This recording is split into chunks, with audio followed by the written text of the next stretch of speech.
नमस्कार, मी फराह खान. तुम्ही बघताय महाराष्ट्राचं number 1 Marathi news channel news 18 Lokmat आणि प्राईम टाइम बुलेटिन मध्ये सुरुवातीला आपण बातमी बघणार आहोत दसरा मेळाव्याची. ठाकरेंचा दसरा मेळावा शिवाजी पार्कवर झालेला होता, आयोजित करण्यात आला होता आणि यामध्ये उद्धव ठाकरे कडाडले. आम्ही एकत्र आलोय ते एकत्र राहण्यासाठीच असं म्हणत उद्धव ठाकरे मनसेसोबत युतीबाबत त्यांनी मोठं वक्तव्य केलंय. गेल्या काही दिवसांपासून राज ठाकरे आणि उद्धव ठाकरेंची युतीची चर्चा सुरू आहे. या पार्श्वभूमीवर उद्धव ठाकरेंच्या पक्षाच्या दसरा मेळाव्यात राज ठाकरे येणार का? ठाकरेंची शिवसेना आणि मनसेच्या युतीची घोषणा होणार का? या आणि अशा विविध चर्चा दसरा मेळाव्यापूर्वी सुरू होत्या. मात्र राज ठाकरे शिवतीर्थावरील दसरा मेळाव्याला आले नाही, पण याच वेळी आम्ही एकत्र आलोय ते एकत्र राहण्यासाठीच असं वक्तव्य करून उद्धव ठाकरेंनी मनसेसोबतच्या युतीबाबत सकारात्मक संदेश दिल्याची चर्चा राजकीय वर्तुळात सुरू झाली आहे. काही जणांची अपेक्षा आहे की उद्धव ठाकरे पुढचा कार्यक्रम काय देणार. आणि आता कोण बोललं रे, उद्धव ठाकरे आणि राज ठाकरे एकत्र येणार का? अरे मग 5 जुलैला काय केलं होतं आम्ही?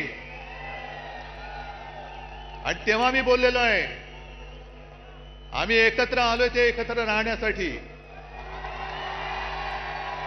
जिथे माझ्या मातृभाषेचा घात होत असेल तिथे मी मराठी माणसामध्ये फूट पडू देणार नाही. तर हे शिवतीर्थ आपल्या शिवसेनेचं आहे आणि त्याच्या पलीकडे असलेलं दुसरं शिवतीर्थही आपलंच मानलं पाहिजे असं म्हणत संजय राऊतांनी ठाकरे बंधूंच्या युतीवर सूचक विधान केलंय. दसरा मेळाव्यात ते बोलत होते. हे शिवतीर्थ आहे आणि हे शिवतीर्थ फक्त आपल्या शिवसेनेचं आहे. या शिवतीर्थाच्या पलीकडे आणखी एक शिवतीर्थ आहे, ते सुद्धा आपलंच मानायला पाहिजे. हिंदू हृदय सम्राट शिवसेना प्रमुखांनी एकीकडे उद्धव ठाकरे आणि संजय राऊतांनी युतीबाबत सूचक विधान केलंय, तर दुसरीकडे गुलाबराव पाटलांनी मात्र या मुद्द्यावरून जोरदार हल्लाबोल केला. पाहूयात.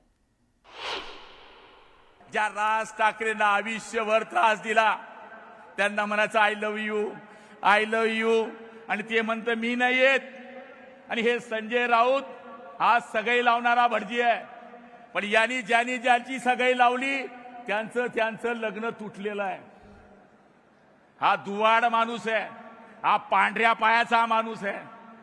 यांनी सगळ्यांशी ज्यावेळेस जोडण्याचा प्रयत्न केला त्यांनी सगळ्यांचा सत्यानाश केलेला आहे. दरम्यान त्यांना शस्त्रपूजा करण्याचा अधिकार नाही असं म्हणत राऊतांनी निशाणा साधला.